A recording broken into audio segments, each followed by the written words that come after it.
इनसे पावरफुल इस दुनिया में कोई महाविद्या नहीं है। ये जिन पे कृपा कर दें इस सृष्टि में उन पे कोई हाथ नहीं लगा सकता। सब मिल जाए तो भी हाथ नहीं लगा सकता, वो अकेली काफ़ी है। इनका साधक कभी कोई गलत काम करेगा तो उसका पूरा एग्जिस्टेंस ख़त्म कर देंगे। लाखों लाखों लोगों में से किसी 10 आदमी को करने का मौका मिलेगा, उन 10 लोगों में से भी एक आदमी कर पाएगा, बाकी 9 लोग कर भी नहीं पाएंगे, भले उनको उस चीज़ को दी क्यों ना गई हो। जब महालय समाप्त हो गया, जब उस अग्नि पे वो स्थापित होकर निकल गई, तो जो धुआं बचा, सारी जितनी बार तब सोच सकते हैं, बीमारी से लेके सब कुछ, ऐसी चीज़ जो प्रकट हुई हो आपके प्रलय के बाद आपके अंदर के विकारों को निकाल के, और ये घर में आपके अगर आए तो ये आपका सौभाग्य है। डरते हैं लोग, अरे ये घर में आ जाएंगे तो अलक्ष्मी मतलब दरिद्रता आ जाएगी। वो दरिद्रता की देवी हैं, दरिद्रता को आने कैसे देंगी? वो तो कमांड में है ना उनके। लोग तो कुछ भी कहते हैं। माँ कभी बच्चे का नुकसान करती है क्या? अगर कोई ये कहता है कि जहाँ ये जाएंगी वहाँ लक्ष्मी नहीं आएंगी, वो गलत, उसको पता ही नहीं है, वो गलत पढ़ा है, गलत समझा है और पढ़ के बोल रहा है, साधना नहीं करी है उसने।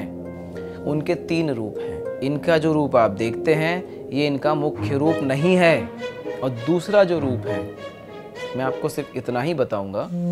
तो जो उनका मुख्य रूप है वो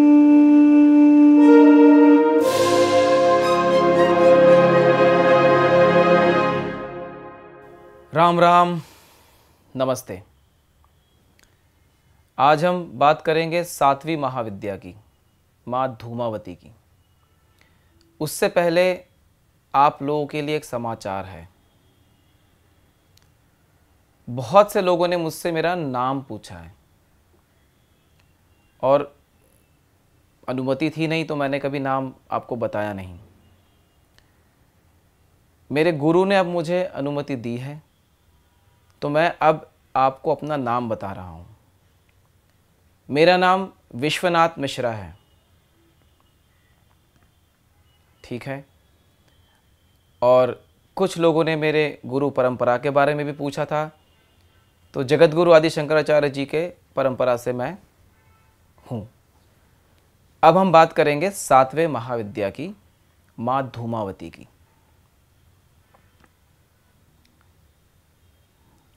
बहुत से लोगों ने बहुत पहले माँ धूमावती के बारे में कई बार जानने का प्रयास किया। मुझे कई बार लिखा कि हम जानना चाहते हैं इनके बारे में, कब बताएंगे कब बताएंगे। मैं ऐसी कुछ बातें बताने जा रहा हूँ जो आपको किताबों में नहीं मिलेंगी, किसी पुस्तक में नहीं मिलेगी, किसी भी जो छपे हुए ग्रंथ हैं उनमें आपको नहीं मिलेगी। इस वीडियो के कई चरण होंगे। पहले मैं उनके बारे में बताऊंगा, फिर ऐसी बातें बताऊंगा जो आम तौर पे आप नहीं देख सकते हैं और आम तौर पे लोगों को नहीं पता है। माँ धूमावती को दारुण विद्या कहा जाता है। ये तो आपने सुना ही होगा, महाविद्या, महामाया, महामेधा, महास्मृति, महामोहा च भवती महादेवी, महासुरी, प्रकृति स्वंग च सर्वस्य गुणत्रय विभाविनी, कालरात्रि, महारात्रि, मोहरात्रिश्च दारुणा। दारुण रात्रि के नाम से प्रसिद्ध हैं। इन्हें ज्येष्ठा कहा जाता है। अब आप मुझे बताइए, ज्येष्ठा का मतलब क्या है? ज्येष्ठा का मतलब होता है जो एल्डरली हो, मतलब जो बड़ा हो उम्र में। हमारे ज्येष्ठ भ्राता है ना, हम कहते हैं ऐसा,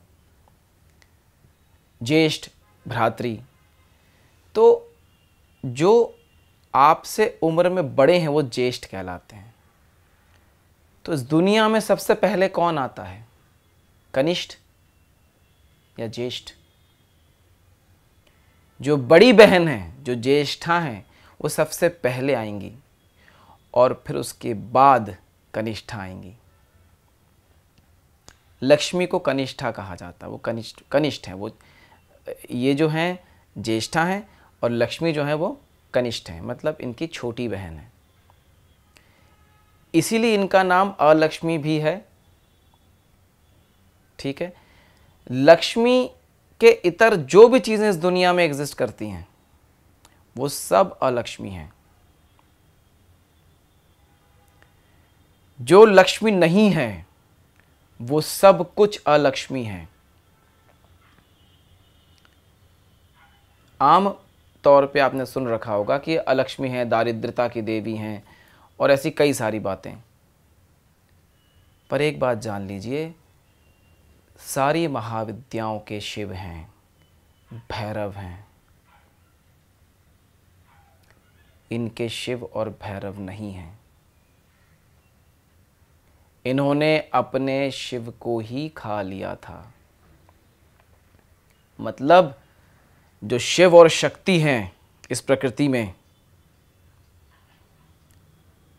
शिव रहे ही नहीं। जब कुछ नहीं रहा इस प्रकृति में, तब ज्येष्ठा है। इनसे पावरफुल इस दुनिया में कोई महाविद्या नहीं है, कोई नहीं। ये ज्येष्ठा हैं। जब कुछ नहीं होता है, अग्नि जब समाप्त हो जाए तो क्या बचता है? राख और धुआं। राख लिमिटेड है, धुआं अनलिमिटेड है। हर तरफ सर्वत्र धुआं फैला हुआ है। वही धूम शब्द से धूमावती बनी है। इस दुनिया में जितने भी अस्त्र हैं, अब आप बताइए, क्या विष्णु जी के हाथ में सुदर्शन चक्र है? शिव जी के हाथ में त्रिशूल हैं। क्या विष्णु जी शिव जी का त्रिशूल धारण कर सकते हैं? या क्या शिव जी विष्णु जी का सुदर्शन चक्र धारण कर सकते हैं? लेकिन इन सब के अस्त्र माँ दुर्गा धारण कर सकती हैं। वो विष्णु जी के चक्र को भी धारण कर सकती है, शिव जी के त्रिशूल को भी धारण कर सकती है, प्रभु श्री राम के धनुष को भी धारण कर सकती हैं। क्यों? देवताओं ने माँ दुर्गा को अस्त्र नहीं दिए, माँ दुर्गा ने अस्त्र उनसे वापस लिए जब वो आई महिषासुर को मारने के लिए। तो इस दुनिया में अस्त्र जो हैं वो देवी ही सबको देती हैं। और इस दुनिया में जो अस्त्र हैं उनका निर्माण कौन करता है?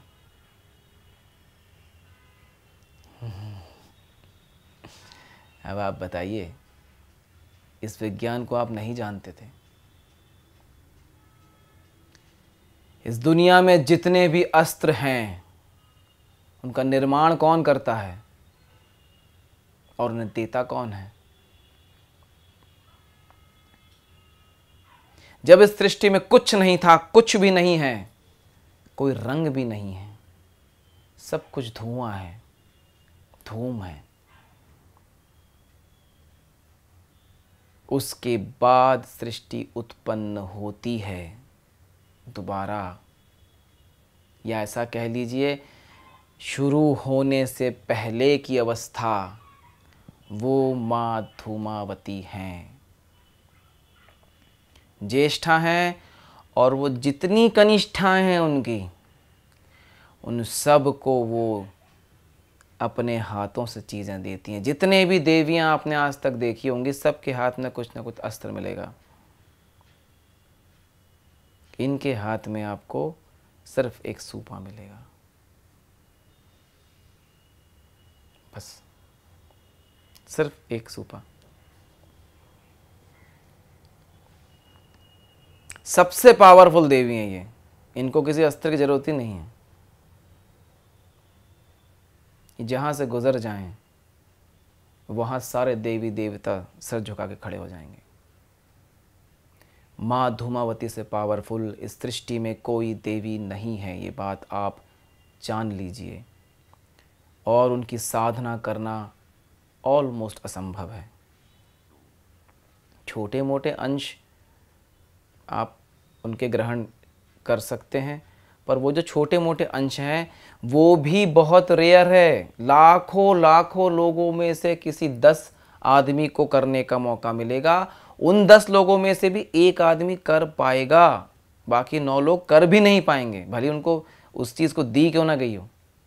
इनकी साधना एक बार में करना संभव नहीं है, और अगर कोई कह रहा है तो वो झूठ कह रहा है। बड़े बड़े साधक सालों की साधना के बाद भी इनको नहीं साध पाते हैं। ये ऐसे देवी हैं जो बहुत स्ट्रिक्ट हैं, जो बहुत ही डिफरेंट किस्म की हैं, बहुत तीक्ष्ण हैं। इनकी साधना आप करने बैठेंगे तो पूरी होगी कि नहीं ये इन पर निर्भर करता है, आपकी साधना पर नहीं। और ये जनरली पूरा नहीं करने देती हैं, आप कर ही नहीं पाएंगे। कलयुग में तो गिन के उंगली में आप इंसान ढूंढ लें जो कभी इनकी साधना करने बैठे हों, किया बात की बात है। ठीक है, इनका नाम अलक्ष्मी है। अब हमारी जो श्रृंखला थी महाविद्याओं वाली, उसमें हम देख रहे थे पहले हिरण्यगर्भ, फिर सृष्टि में अक्षर, फिर नित्य लय, प्रलय। अब जब महालय हो गया, नित्य लय किया, उसके बाद महालय किया, वज्र वैरोचनी। जब महालय समाप्त हो गया, जब उस अग्नि पे वो स्थापित होकर निकल गईं, तो जो धुआं बचा वो माँ धूमावती हैं। और वो जो धुआं बचा वहाँ पर सारी दारिद्रता एग्जिस्ट करती है। जब सारी जितनी बार तब सोच सकते हैं, बीमारी से लेके सब कुछ, ऐसी चीज़ जो प्रकट हुई हो आपके प्रलय के बाद, आपके अंदर के विकारों को निकाल के। लोग कहते हैं कि इनको आप घर में नहीं रख सकते, ऐसा नहीं है। जहां ज्येष्ठा जाएंगी वहां कनिष्ठा आएंगी। अगर कोई ये कहता है कि जहां ये जाएंगी वहां लक्ष्मी नहीं आएंगी, वो गलत, उसको पता ही नहीं है, वो गलत पढ़ा है, गलत समझा है, वो पढ़ के बोल रहा है, साधना नहीं करी है उसने। मैं चैलेंज करता हूं,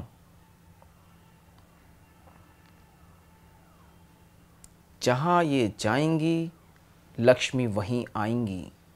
लक्ष्मी अलक्ष्मी के बगैर नहीं आती हैं, बिना ज्येष्ठा के कनिष्ठा नहीं आती हैं। इसका मतलब ये नहीं कि आप इनकी साधना करने बैठ जाएं, क्योंकि आप कर नहीं सकते, इसलिए आप लक्ष्मी की पूजा करिए, वो एक अलग विषय है। पर इनकी साधना गलती से भी आप किताबों से पढ़ के ना करें, गलती से भी आप किसी की बात सुन के ना करें। किसी ने कोई मंत्र बोल दिया, यूट्यूब में आजकल हज़ारों ऐसे लोग हैं, या गूगल में आपने पढ़ लिया, इनकी साधना गलती से भी करने ना बैठें, आप बर्बाद हो जाएंगे। किसी जानकार व्यक्ति के पास जाएं, पहले तो आप करने के लिए मतलब अधिकारी हैं कि नहीं, पहले तो वो पता करें। सब लोग अधिकारी नहीं हैं इस महाविद्या को साधने के लिए, पात्रता नहीं, अधिकारी नहीं, आपको उसकी परमिशन नहीं है भाई। क्या इस जन्म में आपको इस महाविद्या के समीप जाना भी चाहिए? पहले तो उस बात को पता करिए। अगर हाँ, तभी आप इनके समीप जाएं। इन्होंने शिव को भी नहीं छोड़ा था, ध्यान रखना आप, वो शिव को खा गई थी। विधवा भी हैं, इसीलिए कहा जाता है। उनका रूप भी बड़ा ऐसा वृद्ध सा दिखाया जाता है, विकृत तरीके से, दांत निकले हुए, बाल खुले हुए, बूढ़ी सी ऐसे बताया जाता है, एकदम स्किन ऐसी ढीली सी हुई पड़ी हुई है। ये एक्सप्लेन्ड है, पर इनका ये रूप मुख्य रूप नहीं है। साधकों को ही दर्शन देती है, वैसे वो दर्शन नहीं मिलेगा उनका इस मामले में। पर उनका जो मुख्य रूप है वो किसी शास्त्र में आपको लिखित नहीं मिलेगा, गुरु परंपरा से ही प्राप्त होता है, और वो दर्शन से ही प्राप्त होता है। कोई गुरु भी आपको एक्सप्लेन नहीं करेंगे। बट ये समझ लीजिए, जो आप देख रहे हैं, जो बताया गया है, वो सिर्फ सिंपल सा एक रूप है बस। जो उनके दो मुख्य रूप हैं, तीन उनके रूप तीन होते हैं। क्यों मैंने कहा था ना, वो तीनों साथ में होती हैं हमेशा। याद है? उनके 3 रूप हैं। उनमें से एक रूप आप देखते हैं जो मैंने बताया, वृद्ध अवस्था में सफ़ेद साड़ी, मतलब विकृत दिख रही हैं, बाल खुले हैं, वो ढीली स्किन है, दांत वात निकले, बहुत दरिद्रता की हालत में, एकदम वैसे वाले जोन में रथ पे बैठी हैं, हाथ में सूफा है और कौवे का ध्वज है ना। पर जो बाकी के 2 रूप हैं वो ऐसे नहीं हैं। उसमें से एक रूप तो धूम नाम से जुड़ा हुआ है, और दूसरा जो रूप है, मैं आपको सिर्फ इतना ही बताऊंगा, जैसे मैंने बताया, बिना अलक्ष्मी के लक्ष्मी नहीं आती हैं। जहां अलक्ष्मी जाएगी, लक्ष्मी उनके साथ जाएंगी। तो जो उनका मुख्य रूप है वो अलक्ष्मी और लक्ष्मी का मेल है। ये दोनों साथ में हैं, और इस रूप की व्याख्या करने की अनुमति सृष्टि में देवताओं को भी नहीं है। क्षमा करिएगा, इससे ज़्यादा मैं इस रूप के बारे में आपको नहीं बता पाऊंगा। हाँ, अगर कोई ऐसे हैं जो कोई साधना कर रहे हैं किसी गुरु के सानिध्य में, और उनको कोई देवी दर्शन दे रही हैं, और उनको जो रूप दिख रहा है, आप उसी रूप को सत्य मानें, क्योंकि वो आपकी गुरु परंपरा के अनुसार आपको दर्शन देंगी या आपके साधना के अनुसार दर्शन देंगी। फिर मेरी बात को आप खारिज कर सकते हैं। मैं दोबारा कह रहा हूँ, इनका जो रूप आप देखते हैं ये इनका मुख्य रूप नहीं है। और जो साधक अगर कोई सुन पाए इस बात को, या जो जिन्होंने इनकी साधना करी हो, उनसे मैं क्षमा चाहता हूँ, ठीक है, अगर मेरी किसी बात का उनको बुरा लगा हो, आहत हुए हो। तो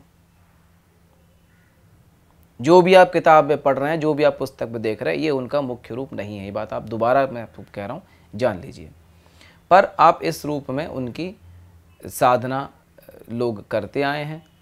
उसमें से मतलब बहुत कम परसेंटेज हैं जो सक्सेसफुल हुए हैं, और बाकी लोग तो मतलब या तो कर नहीं पाते, या बीच में छूट जाता है, या गलत हो जाता है, तो उसको ठीक करते करते पूरा जीवन निकल जाता है।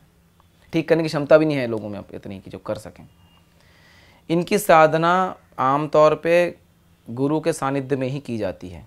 ये जो आप स्क्रीन पे देख रहे हैं, ये इनका बीज अक्षर है। मैं बीज अक्षर का उच्चारण नहीं कर रहा हूँ, आप इसे बस पढ़ लीजिए। ये जो बीज अक्षर है, ये सिर्फ बीज अक्षर है। इसमें और भी चीज़ें, शक्ति, कीलक, ये सब डलता है, तब जाके मंत्र तैयार होता है।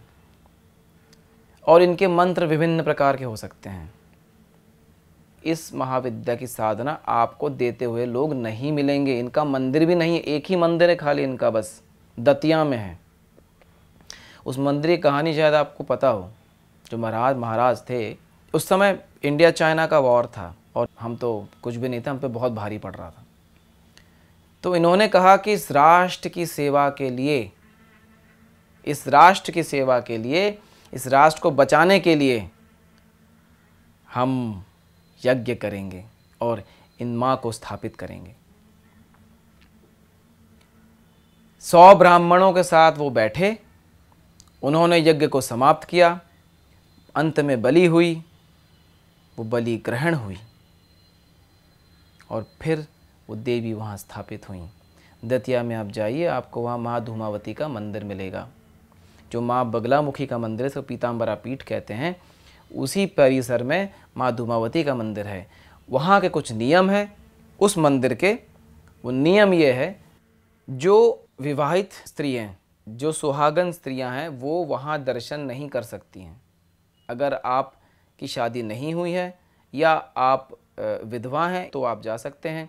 मैं लड़कियों की बात कर रहा हूँ, लड़के सब जा सकते हैं वहाँ पे, सारे लड़के वहाँ पे जा सकते हैं, शादी हुई हो चाहे नहीं हुई हो, आप वहाँ दर्शन कर सकते हैं। लेकिन सुहागन औरत वहाँ, वो उस मंदिर का रूल है। वहाँ पे पूजा अब सात्विक रूप में होती है। स्थापित के समय जो विधि थी वो विधान खत्म हो गया। अब वहाँ पे पूजा सात्विक रूप में होती है। मंदिर एक ही दिन खुलता है खाली, शनिवार को। शनिवार को मंदिर खुलता है पूरे हफ्ते में शाम को, और वो 2-2.5 घंटे 3 घंटे मैक्सिमम रहता है, और उसमें उनके दर्शन संभव हैं।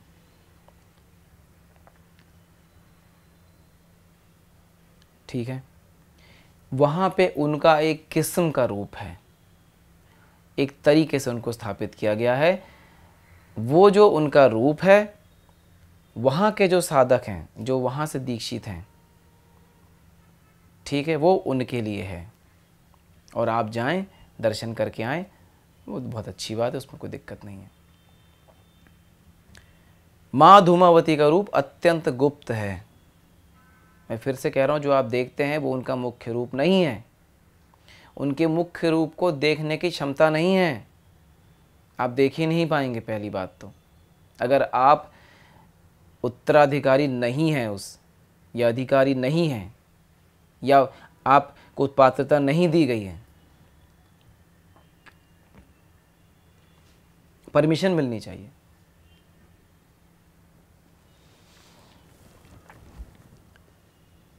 ना धूमावती का जो बीज अक्षर आपने देखा है, इस बीज अक्षर को कृपया आप ऐसे न बोलें। बस इतना मैं आपसे कहूँगा, गलती से भी न बोलें, और बिना मार्गदर्शन के इनकी पूजा आप न करें। ठीक है, तो जब सृष्टि में सब खत्म हो गया, कुछ नहीं बचा, तो फिर माँ धूमावती हैं। अब यहाँ से सृष्टि का पुनः सृजन होगा, और अब इसमें चीज़ें ऐड होंगी, और अब जो विद्याएं सामने, अब जो महाविद्याएं सामने आएंगी, वो उनका बहुत बहुत इम्पॉर्टेंट स्थान है। तो माँ धूमावती ज्येष्ठा हैं। इनका प्रादुर्भाव ज्येष्ठा नक्षत्र में ही होता है। दिवाली में जो इनकी पूजा होती है, दिवाली में जब माँ लक्ष्मी की पूजा होती है, वो इन्हीं के कारण होती है, क्योंकि इसके पहले के जो 4 माह होते हैं, हमारी धरती पे जब वृष्टि होती है, वर्षा होती है, तो जो हमारी धरती का प्राण है, जो अग्नि है, जो हिरण्यगर्भ है, वो कमज़ोर होता है, प्राण शक्ति कमज़ोर होती है। उस समय माँ धूमावती इस सृष्टि को संभाल रही होती हैं। और फिर उसके बाद जैसे ही कार्तिक महीना शुरू होता है, अमावस्या आती है, और फिर माँ लक्ष्मी का प्रादुर्भाव होता है, और ये वहीं पे उस माँ लक्ष्मी को धारण करते हुए निहित हो जाती हैं। यही माँ धूमावती हैं। इनका जो, मैं दोबारा कह रहा हूँ, उनका जो मुख्य रूप है, इसमें लक्ष्मी और अलक्ष्मी दोनों साथ में रहते हैं।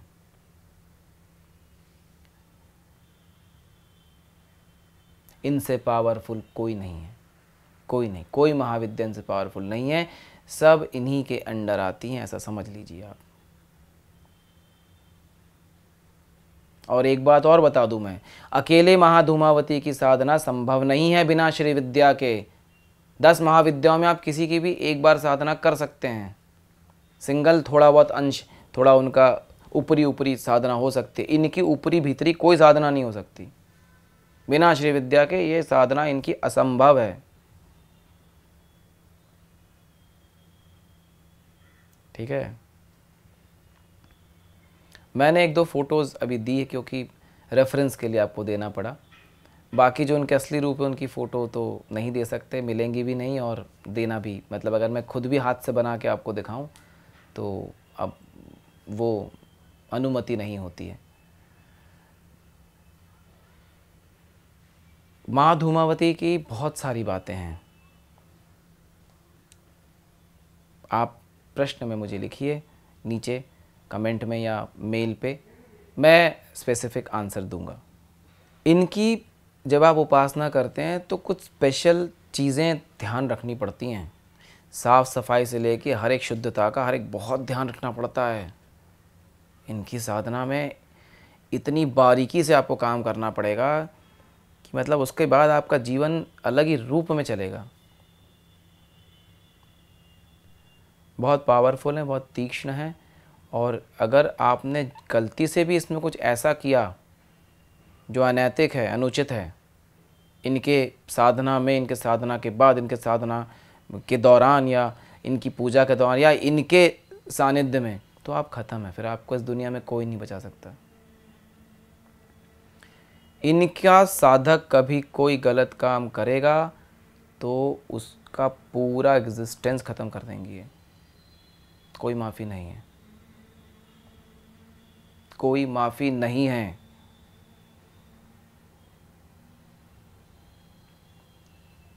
माँ बहुत इंटरेस्टिंग है, पर ये माँ बहुत प्यारी हैं, बहुत पावरफुल हैं।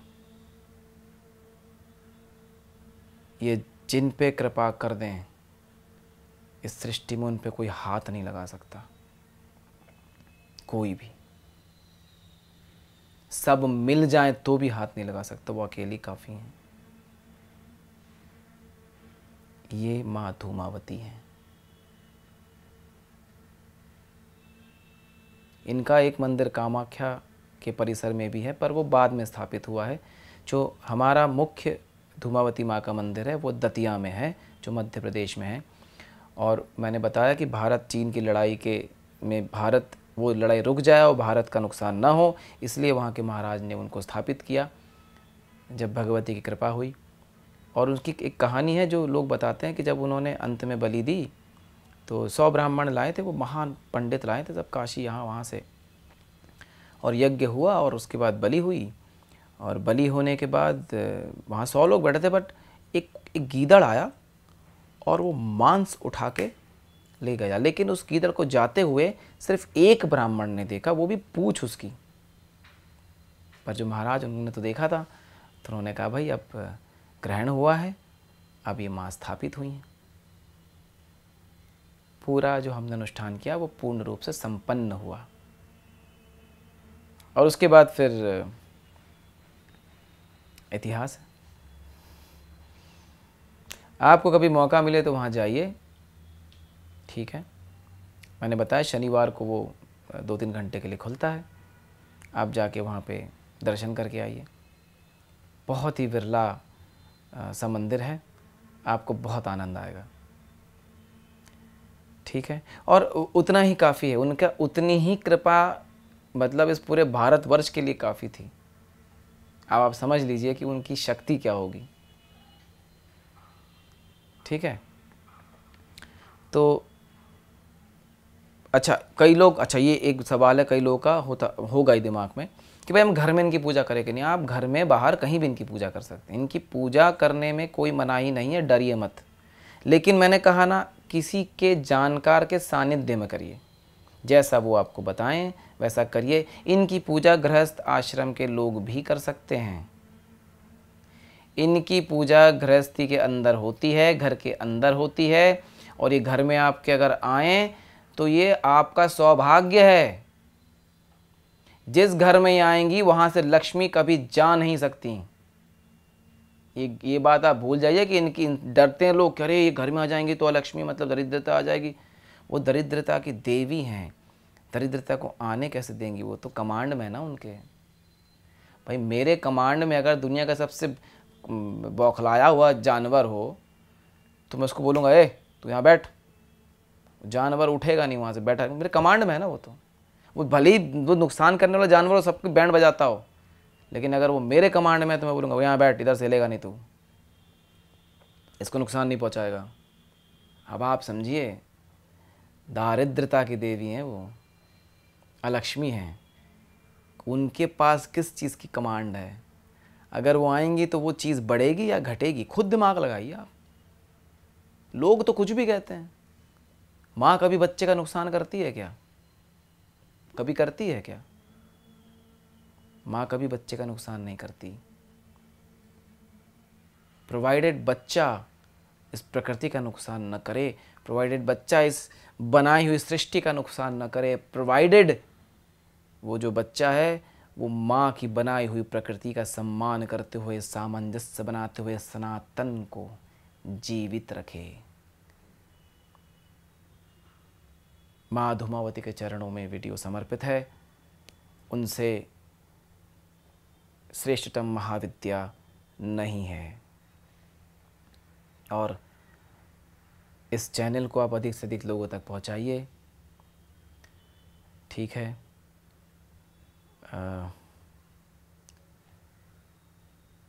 मैं यहीं बैठ के आगे के वीडियोस रिकॉर्ड कर रहा हूँ। कोई भी त्रुटि हो, अगर आपसे कभी भूले भटके आपने इनकी साधना करने का प्रयास किया, छूट गया हो और कुछ गलतियाँ हुई हो, कुछ भी हुआ हो, तो आप क्षमा मांग लें। ठीक है।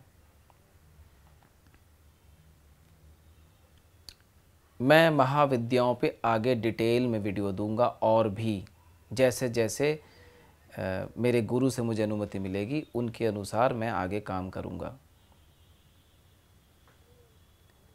एक और चीज़ आप को बताना चाहता हूँ, मैं कुछ स्पेशलाइज्ड वीडियो दूंगा आगे, जो श्री विद्या पे होगा। श्री विद्या ऐसे लोगों को नहीं दिया जाता है, आप उसे पब्लिकली नहीं बांट सकते हैं, पर श्री विद्या तक पहुंचने के लिए जो छोटे छोटे कदम हैं जिससे आपको कभी जाके श्री विद्या मिलेगी, उसके लिए अब अनुमति के अनुसार मैं कुछ वीडियोस बनाऊंगा, और वो वीडियोस आपको श्री विद्या की ओर ले जाने के लिए सहायक होंगे। पर वो वीडियो एक्सक्लूसिव होंगे। अब उसको मैं कैसे प्लान करूंगा वो मुझे अभी देखना पड़ेगा, क्योंकि वो जनरलाइज वीडियो नहीं होंगे, वो लिमिटेड एक्सेस होगा उस वीडियो का। कुछ ही लोग उस वीडियो को एक्सेस कर पाएंगे, और मैं ज़्यादा भीड़ चाहता भी नहीं हूँ, क्योंकि वो मासेस को नहीं बांटी जाती है। लिमिटेड होगा, लिमिटेड एक्सेस होगा, और वो वीडियोस धीरे धीरे धीरे धीरे, हाँ ये हो सकता है कि समय समय पर लिमिटेड अवस्था में चीज़ों को जैसी भी आज्ञा होगी, जैसी भी अनुमति होगी, उसके अनुसार किया जाएगा। ठीक है। इस चैनल को अधिक से अधिक लोगों तक पहुंचाइए। ये बातें लोगों तक पहुंचना अत्यंत आवश्यक है। लोग भ्रमित हैं, लोगों को गलत बातें बताई जा रही है, इंटरनेट पे धड़ल्ले से चल रहा है ये सब। कृपया इससे लोगों को बचाएं, अपने आप को बचाएं, और इस चैनल को इसीलिए लोगों तक पहुंचाएं ताकि वो इन बातों से लाभ ले सकें, इन बातों को ठीक से समझ सकें, जुड़ें, और फिर जो उनके सवाल हैं वो तो वो कर ही सकते हैं। इस चैनल को सब्सक्राइब करिए, इस चैनल को बहुत शेयर करिए। ठीक है। तो मैं आज आपसे आज्ञा लेता हूँ, और अब हम इसके बाद कुछ एक दो टॉपिक पे और बात करेंगे, और फिर मैं इसके बाद अगली महाविद्या पे आऊँगा। राम राम, नमस्ते।